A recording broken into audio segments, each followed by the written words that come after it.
अंधकार में जी रही है। वो अंधकार क्या है? ये मेरा बेटा है, ये मेरी बेटी है, ये मेरा चाचा, ये मेरी चाची, लेकिन मैं किसका हूं ये पता नहीं। ये मेरा है चाचा, ये तो पता है, लेकिन मेरे को ये भतीजा मानता भी है कि नहीं मानता ये मुझे पता नहीं। ये अंधकार में है। इतने में एक संत आया, गुरु आया, उसने बताया कि तुम गलत जगह टटोल रहे हो भाई, ये तुम्हारे नहीं, तुम इनके लिए। तेरा कृष्ण मुरारी है, तुम कृष्ण मुरारी हो। खुश हो गई आत्मा, उसे घर मिल गया। फिर कहा कैसे करें? रिंग बजाओ, बेल बजाओ, दरवाजा खटकाओ। जब किसी घर जाओ, उनके घर रिंग भी ना हो और दरवाजा भी ना खटकने से बाहर है, तो फिर क्या करते हैं? फिर आवाज लगाते हैं, ओए गोपाल, वही वारा, वही गोपाल। बस यही है, हरे राम राम राम हरे हरे, हरे कृष्ण कृष्ण हरे। आवाज लगाओ। गुरु जी ने जो ब्रह्म का उपदेश दिया, तो बदले में क्या दिया? भेंट में क्या देना चाहिए? दक्षिणा में क्या देना चाहिए? पृथु महाराज ने कहा कि आपने मुझे ब्रह्म का उपदेश दिया है, और जो इतना बड़ा उपदेश दे दे, जो अंधकार से प्रकाश में ले आए, महाराज मैं आपको क्या दूं, मुझे सूझ नहीं रहा। क्योंकि आपने मुझे वो वस्तु दे दी है, तो मेरा तो यही निवेदन है कि आप पृथु महाराज बोले कि ये घर, मेरी पत्नी, मेरे बच्चे, मेरा परिवार, मेरी संपदा सब आज से आपकी हुई, मैं भी आपका हूं, हम आपके नौकर हो गए, दास हो गए। चेला को कैसे देना चाहिए? अपना सारा कुछ गुरु के चरणों में धर देना चाहिए। और गुरु जी को कैसे लेना चाहिए? सनकादिक ऋषियों ने कहा कि तूने मुझे सब दे दिया, कहां दे दिया? ये आज से मेरा हो गया, कहां मेरा हो गया? ये आपका आश्रम हो गया, आपका घर हो गया। तो गुरु जी ने कहा फिर ये रहेगा मेरा ही। इसलिए अब मैं तो यहां जरा काम पे जाऊंगा, कई कथा सुनाता हूं। तुम ये करना कि आज के बाद मेरे आश्रम में जैसा भगवान का कीर्तन भजन होता तुम भी करो। यहां बैठ के किसी की निंदा न करो, यहां बैठ के प्याज लहसुन न खाओ। या कोई साधु आ जाए, अतिथि आ जाए, उसका सम्मान कर दो, ब्राह्मणों का सम्मान कर दो। सिवाय भगवान के भजन की दूसरी बात न करो। गुरु यही कहता है कि यदि आप हमारे हैं तो हमारे आप तभी हैं जब आप गिरधर के हैं। क्योंकि हमारा और आपका रिश्ता गिरधर के रिश्ते से है। अगर गिरधर ही बीच में से हटा देंगे तो फिर तो कुछ और ही हो जाएगा। सनकादिक ऋषि गए, पृथु महाराज के आगे महाराज प्राचीन ब्रही हुए, और प्राचीन ब्रही ये यज्ञ करते थे और बलि देते थे पशुओं। तब नारद जी ने कहा कि राजन, कर्म से कर्म नहीं कटा करते। ये तुम यज्ञ कर रहे हो, इसका फल भी तुम्हें मिलेगा, लेकिन जो पशुओं को काट काट के बलियां दे रहे हो, ये पशु भी तुम्हें खाएंगे, नोचेंगे। आप 100 रुपए का चोरी कर ले और 100 रुपए का दान करके 100 से बराबर हो गया, नहीं हो सकेगा।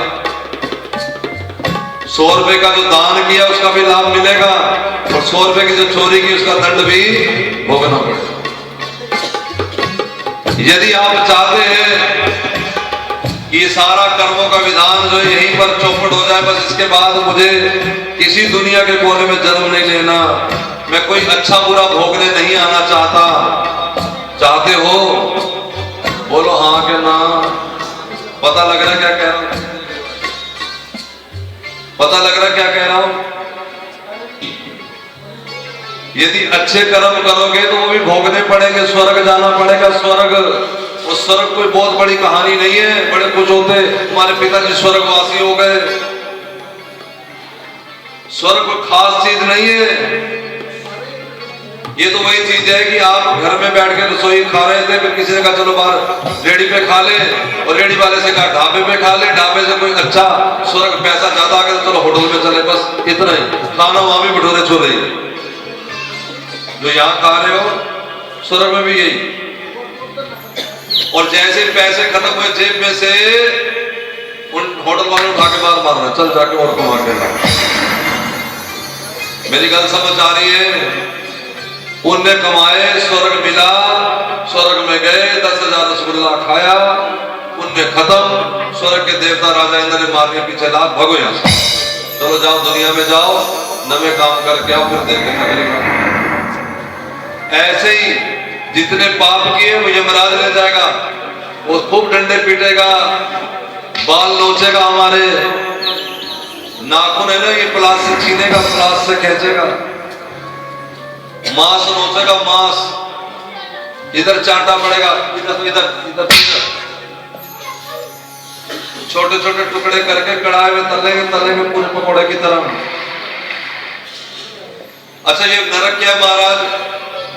देखो एक शरीर होता है ये हमारा जो इस समय हमारे पास है। सुनना जरा बेटा, थोड़ा सा ध्यान दो, थोड़ा सा रुक जा।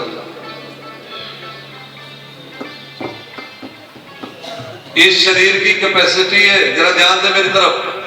आप इस शरीर से केवल 20-50 रसगुल्ला खा सकते हैं, तो कई शर्त लगा के खा ले तो, लेकिन उसके बाद भी आपको वॉमिटिंग होने लग जाएगी, यानी उससे ज्यादा आपकी कैपेसिटी नहीं है। लेकिन उस शरीर को भोग शरीर कहते हैं जो स्वर्ग में जाता है। उसमें आत्मा डाली जाती है। आत्मा कहां कैद है? तो आत्मा कैद है मन, बुद्धि, चित्त और अहंकार में। मन, बुद्धि, चित्त और अहम। अहम में बना बैठा कि मैं लड़की हूं, मैं आरजू हूं, मैं वर्मा जी, मैं शर्मा जी। चित्त में चित्र छपे हैं, जब आप अकेले बैठते तो अगली पिछली घटनाएं याद आ जाती हैं। बुद्धि विचारती है, इससे जिनके संग में रहते उनकी बातें सुन सुन के बुद्धि फैसला करती रहती है। और मन उनमें से जो मजेदार चीज होता है पकड़ता रहता है, तुरंत का मजा। ये चारों चीजें हमारी आत्मा को रुलाती रहती है। इसके संस्कार बनते रहते हैं, प्रोग्राम बनता रहता है मन में। अब ये करेंगे, कल ये करेंगे, बस एक बार मुझे मौका मिल जाए, मैं तो समुद्र में जहाज में घूम के आऊं। मन में बैठा है, ये प्रोग्राम बना बैठा है। जिस दिन इसका प्रोग्राम तैयार हुआ तो हम चले जाना, समझ के मर गए हम। यहां शरीर छूट गया, शरीर छूट गया और मन बुद्धि में प्रोग्राम तैयार था कि हमने ऐसा करना, तो अगला जन्म हमारा उसी के अनुसार होगा। समझ आ रहा है? अगर हमने बड़े अच्छे काम किए, पुण्य कमा रखे हैं, ये मन बुद्धि चित्त अहंकार को उस भोग शरीर में डाल देंगे, ऐसी जगह ले जाएंगे। अगर तुम्हारा रसगुल्ला खाने में दिल है तो तुम बड़े 2 लाख रसगुल्ला खा लो, वो शरीर को कुछ नहीं होता। जैसे कुछ कई भाइयों का, कईयों का ऐसा ऐसा अनुभव होगा, वो कहते रात को महाराज मुझे रोज एक सपना आता है, मुझे रोज रात को सांप काट जाता है। तो जब एक बार सांप काट गया, मर गए, तो दोबारा फिर कहां से जिंदा होगा? वो शरीर ही ऐसा होता है। लेकिन पीड़ा उसको रोज इतनी होती है कि जैसे सांप काटने में पीड़ा होती है। समझ आ रही है कि नहीं? उसी का नाम है वो भोग शरीर, कारण शरीर। देखा तुमने हुआ है? कब देखा है? सपनों में। ये धड़ यहीं सोया है, आंखें बंद, हाथ यूं पड़े है। लेकिन हम दिल्ली में घुमाए, ऑस्ट्रेलिया घुमाए, अफ्रीका घुमाए। कई बार तो कई लोग कहते बड़े विचित्र सपने आ रहे महाराज, ना कभी देखे ना सुने। वो हमारे पिछले जन्मों का कोई संस्कार घूम रहा है मन में, सारे संस्कार प्रोग्राम सारा बना है। तो स्वर्ग में इतना ही। अच्छा नरक में क्या? तो यहां पर अगर हमने 10 खून कर दिए तो शरीर को फांसी कितनी बार लगेगी? एक बार ही तो लग सकती है। 9 बार कहां लगेगी? वो नरक में शरीर ऐसा मिलेगा, एक बार फांसी लगी, दर्द बढ़ी हुई, हाँ हो हुआ, फिर दोबारा शरीर, फिर फांसी लगाओ, फिर हाँ हो हुआ, फिर फांसी लगाओ, 8 बार लग जाएगी। 9वीं बार फिर यही। समझ रहे हो?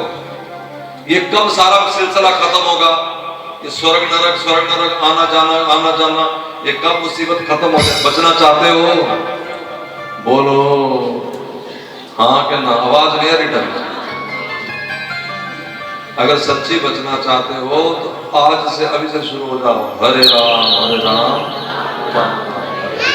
हरे कृष्ण कृष्ण। अभी हरे राम जपोगे तो अभी कोई तुम एकदम बाबा जी साधु भगवान नहीं हो जाओगे। तुम्हारे अंदर काम क्रोध लोभ मोह अभी नहीं खत्म हो जाएंगे, अभी हरे नाम किया अभी तो हम सिद्ध हो गए, देवता हो गए। लेकिन कृपा यही रहेगी क्या कि भले हम अंदर से कितने भी बिगड़ैल हो, यदि हम संतों की बात मानेंगे, अगर आप आज से हाँ करते हो तो ये पक्का विश्वास रखो कि आपकी जीभ से हरे राम भी होने लगेगा। गलतियां भी होंगी तो बचाव भी होगा, और ये नहीं गलतियां होती रहेंगी, शने शने शने शने धीरे धीरे मन भी हमारे अकॉर्डिंग आता जाएगा। क्योंकि मन में भी जो पुराने प्रोग्राम भरे हुए हैं वो चलेंगे, लेकिन जब धीरे धीरे सत्संग सुनते जाएंगे, बुद्धि में ये विचार आते जाएंगे, तो मन के प्रोग्राम बदलते चले जाएंगे। अब प्रोग्राम बनता था क्या, मंसूरी जाऊं, पति के संग घूम के आऊं, नजारे देख के आऊं, फिर मन का प्रोग्राम बदलेगा, वृंदावन जाऊं, ठाकुर जी के दर्शन करके आऊं, पति को संग लेके जाऊं, बाकी बिहारी को घर में लाऊं, सब बदल गया ना प्रोग्राम। धीरे धीरे धीरे धीरे रे मना धीरे सब कुछ होए, माली सींचे सो घड़ा रुकता है फल। और जब ऐसा बनेगा तब तो अंदर से आवाज आएगी क्या, तो आजा आजा मेरे काला कानड़े मुझे अपना बना ले, आजा आजा मेरे काला कानड़े मुझे अपना बना ले, आजा आजा मेरे काला कानड़े मुझे अपना बना ले तू, आजा आजा मेरे काले कानड़े मुझे अपना बना ले तू, आजा आजा मेरे काला कानड़े मुझे अपना बना ले तू, आजा आजा मेरे काले कानड़े मुझे अपना बना ले तू।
तेरे बिना अब कोई ना अपना, तेरे बिना अब कोई ना अपना, मुझे अपना बना ले बाबरे, मुझे अपना बना ले तू, मुझे अपना बना ले बाबरे, मुझे अपना बना ले तू, आजा आजा मेरे कानड़े मुझे अपना बना ले तू, आजा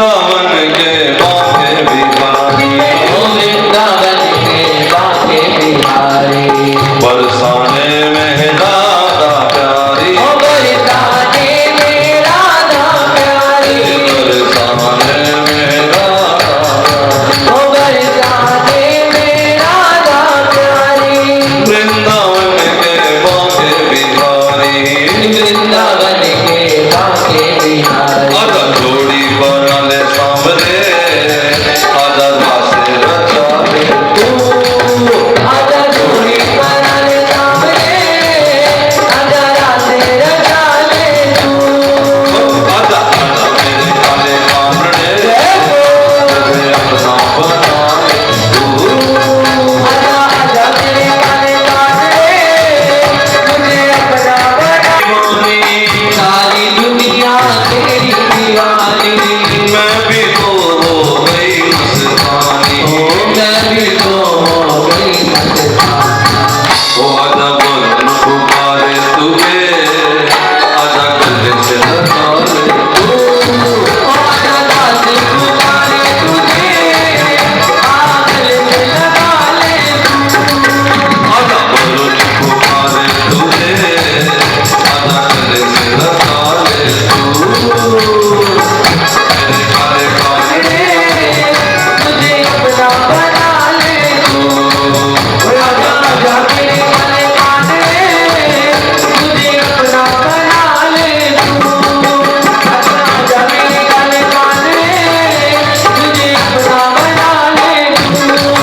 आजा आजा मेरे काले कांटे, मुझे अपना बना ले तू। प्राचीन बरही के आगे प्रचेता हुए। ये प्रचेता जब भगवान के रास्ते पे निकले तो इन्हें मार्ग में शंकर भगवान मिल गए। शंकर भगवान ने इन्हें एक रुद्र गीत समझाया, उसमें भगवान की उपासना बताइए, भगवान के गुण गाओ, और प्रचेताओं ने भगवान के गीत गाए हैं और उन्हें नारायण भगवान की प्राप्ति हुई। इसके बाद महाराज मनु का दूसरा बेटा जिसका नाम था प्रियव्रत, ये जो वंश आपने सुना है ये है उतानपाद का। उतानपाद के आगे राजा अंग, फिर वेन, प्राचीन बरही, फिर प्रचेता। दूसरा बेटा प्रियव्रत, इनका नाम प्रियव्रत इसलिए हुआ, इन्होंने व्रत ले लिया कि मैं ब्रह्मचारी रहूंगा, ब्याह नहीं करूंगा, और मन में ये भी सोचा कि रात होनी ही नहीं चाहिए, रात बेकार लोगों के लिए। रात को लोग काम धंधा नहीं करते, रात को भी फैक्ट्री चलती तो डबल मुनाफा, दुकानें खुलती, बाजार में सामान बिकता। तो इन्होंने एक रथ तैयार किया, उस रथ का इतना बढ़िया लगाई कि उसका प्रकाश सूर्य के प्रकाश के बराबर कर दे, कि जिधर अंधकार होगा उधर मैं रथ ले जाऊंगा और वहां पर भी दिन हो जाएगा। इस तरह इन्होंने धरती की 7 परिक्रमाएं की। जब धरती की 7 परिक्रमाएं की, ये धरती 7 द्वीपों में बट गई। समुद्र चाक पे ये जो चले वहां समुद्र बन गया, जो बीच में जगह बची उसको द्वीप कहते हैं। 7 द्वीपों में, जम्बू, प्लक्ष, शाल्मली, कुश, कौंच, शाक और पुष्कर, ये 7 द्वीप बने। ये 7 समुद्र जो बने बीच में, उसमें से कोई खारा था, कोई ईख का रस है जिसमें, कोई मदिरा का था, कोई घी का, इस तरह 7 समुद्र बने। उसमें ब्रह्मा जी आए। ब्रह्मा जी ने कहा कि बेटा, रात होना बड़ा जरूरी है, रात में आदमी को नवा जीवन मिलता है, नव जीवन। कोई कितना भी थक जाए और ऐसे लगे कि चूर हो गया, सो जाए, देखो एकदम नवा ताजा, नव जीवन। चंद्रमा अमृत बांटते हैं। आपके घर में कभी देखना, कभी पेड़ लगाओ कोई, उसमें फूल लग जाए तो फूल सारा दिन ऐसे कली बना रहेगा, लेकिन जब सवेरे आएगा तो फूल बन जाएगा। रात को चंद्रमा अमृत बांटते हैं। भाई लोग बनाते हैं, दाढ़ी बनाते हैं, ये चाहे सवेरे बनाए, चाहे दोपहर को, चाहे रात को, अगली सवेरे फिर उतनी आ जाती। अगर 12 घंटे बाद आती तो सवेरे बनाई शाम तक आ जानी चाहिए, नहीं आएगी, रात को ही आएगी। कोई वृक्ष कुछ भी रात को चंद्रमा अमृत बन। और यदि ऐसा ना हुआ, और रही बात तुम्हारे ब्रह्मचार्य की, तो ब्रह्मा जी ने कहा अगर सारे ब्रह्मचारी हो जाएंगे तो जो सृष्टि मुझे बनाने का भगवान ने विधान दिया था उसको मैं कैसे पालन करूंगा। प्रियव्रत ने कहा कि मैं भगवान का भजन करना चाहता हूं। तो ब्रह्मा जी ने कहा कि जो भगवान में मन अपना लगा के रखे, ईश्वर का भजन करे, उसके लिए गृहस्थ क्या और संन्यास क्या। और जिसका मन ही ईश्वर में ना लगे तो सन्यासी बन के उसने कौन सा तीर मार देना है, क्योंकि सारा झगड़ा तो मन का है। घर बार छोड़ करके यदि निकलोगे भी और मन में कहीं ममता फंसी रही, मन में कहीं सारा मुसीबत फंसा रहा। एक बहू थी, नवी नवी आई घर में, मेहमान आने वाले थे, सासू मां ने कहा कि जरा सफाई रखना, बड़े हमारे दूर दराज के बड़े इज्जतदार मेहमान है और उनको नाराजगी नहीं करनी। बाजार से सामान लेने चली गई थी सासू मां, और बहू बेचारी सवेर की लगी धो धो के घर में बेचारी बेहाल हो गई। लेकिन धो के हटती, खूब सेंट वेंट छिड़कती, लेकिन थोड़ी देर में फिर बदबू आने लगती, बड़ी परेशान। सास आई तो बहुत रोने लगी। सास ने कहा रोकी रही तो माता जी डांटना नहीं, मैं 20 बार धो चुकी हूं लेकिन बदबू नहीं जा रही। सास बोली तुम्हें तो जल्दी है, अरे तू बार बार बाहर ही धोई चले जा रही है। सास अंदर गई, स्टोर में से मरी चुड़िया को, चुईया मर गई थी, चिमटे से उठा के बाहर देखा, मरी तो अंदर पड़ी, बदबू तो अंदर से आ गई। बाहर से धोने से होगा भी क्या, आपको समझ आ रही है? मरी तो चुईया अंदर पड़ी है, बाहर पाउडर क्रीम लगाने से क्या हो जाएगा। बरस भरा हुआ पेट पैसों से, थैला भरा हुआ फल से, लेकिन अंदर चुईया मरी पड़ी है। चैन कहां, शांति कहां? अंदर की चुईया को निकालना। अंदर की चुईया मतलब अंदर जो मेरापना है, मैं और मेरा, ये दो बड़ी मुसीबत है। मैं और, पहला मैं है, फिर मैं से मेरा है। सारा झगड़ा मैं का, ना मैं होगी ना मेरा होगा। अब महाराज सातों द्वीप अपने पुत्रों में बांट दिए प्रियव्रत में। 7 द्वीप जो बने, इनके आगे राजा अग्निद्र हुए। अग्निद्र के 9 पुत्र हुए। इनका विवाह हुआ पूर्वचिति अप्सरा से। नाभि किंप पुरुष हरिवरस इलाव्रत रम्य हिरण्यम कुरु भद्रारव और केतु मालिन के 9 पुत्र हुए। ये जम्बू द्वीप जो था, इसके फिर 9 खंड हो गए, 9 भाइयों में बांट दिए। और उनमें फिर नाभि के आगे जाकर के भरत हो गए, जिससे इस अजनाब खंड का नाम हो गया भारत। जम्बू द्वीप उसके 9 खंड में से एक अजनाब खंड, और अजनाब खंड का नाम हो गया भारत। इसलिए जब पंडित जी पूजा कराएंगे रात में अक्षत और फूल देंगे और फिर कहेंगे जम्बू द्वीपे अजनाब खंडे भारत वर्षे लुधियाना प्रदेश, और फिर ये मोहल्ला संतोष नगर के निवासी है। ठीक है ना। अब नाभि महाराज के आगे आप नहीं हुआ था, उन्होंने प्रार्थना की तो उनके यहाँ महाराज ऋषभ प्रकट हुए। ऋषभ शिव भगवान का अवतार। ऋषभ जैन धर्म के मुख्य आचार्य हैं, यहीं से शुरू हुआ। क्यों? ये अवधूत वेश में रहते थे, कपड़ा नहीं पहनते, स्वयं भगवान थे। रिद्धियां सिद्धियां इनके आगे पीछे घूमती थी, लेकिन अब रिद्धियां सिद्धियां घूमेंगी और रिद्धियां सिद्धियों का अगर प्रदर्शन किया तो लोग घूमेंगे। अगर कोई बाबा जी कह देगा कि मैं पेट दर्द ठीक कर दूंगा तो लोग तो आई जाएंगे, उनको तो पेट दर्द ठीक करवाना है, उनको तो पेट दर्द हो रहा तो आएंगे क्यों ना आए। ठीक हो जाए तब भी ठीक है, नहीं तो उनको तो आना है। उनको बाबा जी से कोई मतलब नहीं कि क्या भजन करता है क्या नहीं, कसमान खा कुछ भी कर, हमारा पेट तक ठीक है।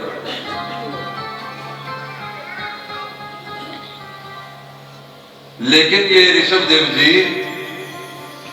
अपने आप में गंदगी बना के रखते हैं। कैसे? अपने मल को अपने ऊपर मल लेते हैं, इसलिए मक्खियां बिन बनाती रहती और लोग पर हट जाते हैं। कहने का भाव ये है, ये बताने का ये धर्म का निर्णय है कि यदि आपके पास कोई गुण हो तो उसे प्रदर्शन करोगे तो तुम ही नोच नोच के खा लिए जाओगे। देखो ये सिखाने की चीज तो नहीं है, लेकिन इसके क्योंकि बात यहाँ से चल रही तो उसके एक बेटी थी, उसने आके कहा किसी बाबा जी से, मैं तो बड़ी तंग आ गई हूँ। क्यों? तो सवेर की रोटी भी मैं बनाऊं, दोपहर की मैं बनाऊं, अपने घर में कोई नहीं, कहा है तो सारे, तो फिर क्यों तेरे से बनाते? कहते सारे मेरी बात पकड़ेगी तो स्वाद ही बहुत बनाती है, तो ही बना। तो बाबा जी ने कहा तो कल मिर्च ज्यादा डाल देना। ये करने की चीज नहीं है, सिर्फ बचने की चीज है। कहीं कर जाके मिर्च डाल दे, थोड़ा मन को प्रसन्न करने की चीज है बस। तो जब उसने 2-4 बार ऐसे किया तो कहती मैं बना रसोई तो सारे कहते तू बख्श बाबा। वो बड़ी खुश कि मेरे को तो कोई कहता ही नहीं। ये सारी बात में लागू होता है। जब आप समाज में ज्यादा गुणी बन के घूमोगे तो लोग तुम्हें टाइम नहीं मिलना अपने लिए, और ज्यादा ये उनमें लागू होता है। जो भगत है, संत है, ये ज्यादा प्रदर्शन ना करें कि हम तुम्हारे को ऐसा ठीक कर देंगे और वैसा कर देंगे, क्योंकि उससे किसी का भला नहीं। पेट दर्द तो गोली से भी ठीक हो जाएगा, तो लाभ लंबा चौड़ा नहीं होने वाला। और फिर जब कोई बहुत भजनानंदी होता ही है, सामने देखता है कि भजन कर रहा है, और बाबा जी के पास अगर कैसी विद्या हो तो वो कर भी देते कि उन्हें पता है चलो भजन तो कर ही रहा है, चलो इसको बेचारे को डिस्टर्ब ना हो। लेकिन मेला लगाने के लिए कोई, मीरा ने जहर पिया, अमृत बन गया कि नहीं बन गया? लेकिन मीरा ने कहीं कहा कि आओ देखो मैं जहर पीऊंगी। ऐसे मीरा का कोई आचरण कहीं तुमने सुना है आज तक? बोलो। तो आजकल के जो तथाकथित माताएं,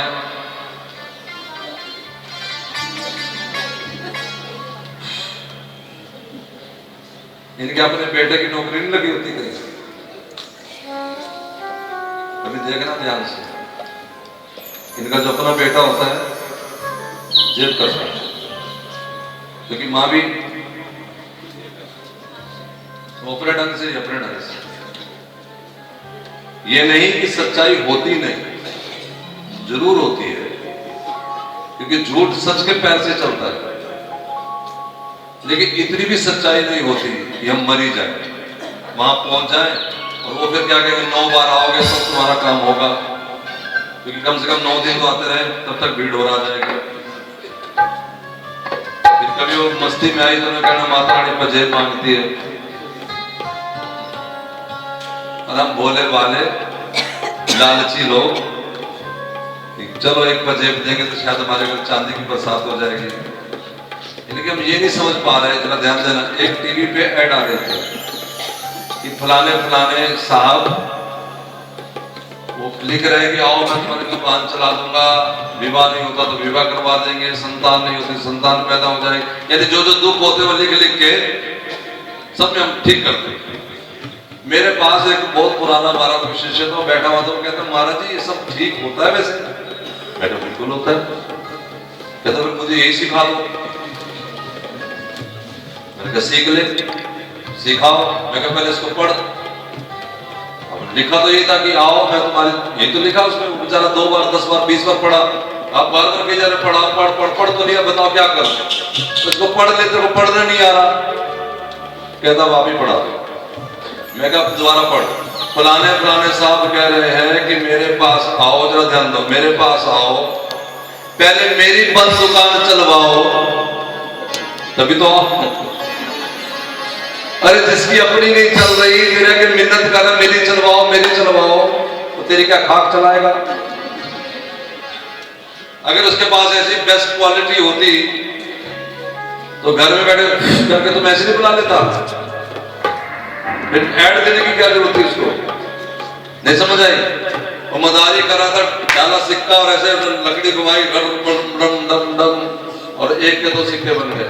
चेला बड़ा कुछ, देखो गुरुजी, एक के 2 कर दिए, एक के 2 कर दिए। तुम तो कुछ करना ही नहीं जानते, बस सारा दिन माला जपो, माला जपो, माला जपो। गुरु जी ने कहा कि इसकी बुद्धि खराब होगी, खड़ा रही, पूरा तमाशा देख। क्या तमाशा का देखना? तमाशा दिखा दिया उसने, 1 के 2 बना दिया। भी तमाशा खत्म, का हुआ भी तमाशा देख। खड़े रहे, लोग ताली बजा के घरों को जाने लगे। मदारी का जमूरा लोगों से पैसे इकट्ठे कर रहा था, लोग पैसा फेंकते चले जाते, पैसा फेंकते चले जाते। अब आते आते वो गुरु जी के सामने भी आया और गुरु जी ने चेला राम को रख के थप्पड़ मारा। देख, अगर मदारी 1 के 2 कर सकता तो अपने जमूरे के कटोरा लेके नहीं भेजता। मैंने कभी भेजा? बात समझ में आ गई? गुरु जी बोला, जब वो 1 के 2 करना चाहता तो कटोरा लेके मांगता नहीं, तो घर बैठे 1 के 2 ही कर लेता। और मैं तेरे को वो गुण दे दूंगा कि ये कटोरे वाले भी तेरे आगे प्रणाम करने आएंगे, राजा भी तेरे आगे प्रणाम करने आएंगे। अरे तो अगर मेरी बात मानेगा तो इस जगत का नियंता कृष्ण भी तेरे संग खेलने के लिए आएगा। वो कहां चक्कर में पड़ गया? तो हम तो भरम में आ जाते हैं, भरम में, क्योंकि हमें अंदर लालच, और इस लालच का फायदा उठाते कौन लोग? दुकानदार, पूरी दुनिया। हमारी दुकान पे आओ, एक टी-शर्ट के साथ पैंट फ्री ले जाओ। अरे भाई, अगर दुकानदार फ्री देंगे तो घर में बच्चे रोटी कैसे खाएंगे? लेकिन उनको पता है क्या कि माता को पता लगना चाहिए कंघी फ्री मिल रही है, बस। फिर वो 10,000 का बेड ले आएगी, कहती 4 ब्रेड ले लो, 4 ब्रेड 40,000 के। क्यों? कहती 4 कंघियां। तो कंघी फ्री के चक्कर में पति का दिमाग, ये बिल्कुल ठीक है, ऐसे ही होता है, तुम तो करते खैर। कड़ी चावल का लंगर है, अभी खाए है नहीं, उधर से आके दे रहा। और मेरी गाड़ी में कई बार लोकल कीर्तन होता है, जैसे आश्रम में नजदीक, तो कुछ माताएं चली जाती गाड़ी में बैठ के, दूर कीर्तन होता है, तो वहां हलवा प्रसाद मिलता है। मैं देखता हूं कि उस हलवे के उस कटोरे को धोने को कार में छोड़ जाती है, यानी खाना नहीं कोई, लेकिन लेने की नीयत, वो और की जो आदत पड़ी है, वो पेट में भूख नहीं, खाना नहीं, कोई ऐसी बात नहीं, लेकिन और। अब इसका क्या फैसला है? किसी और ने हमें पागल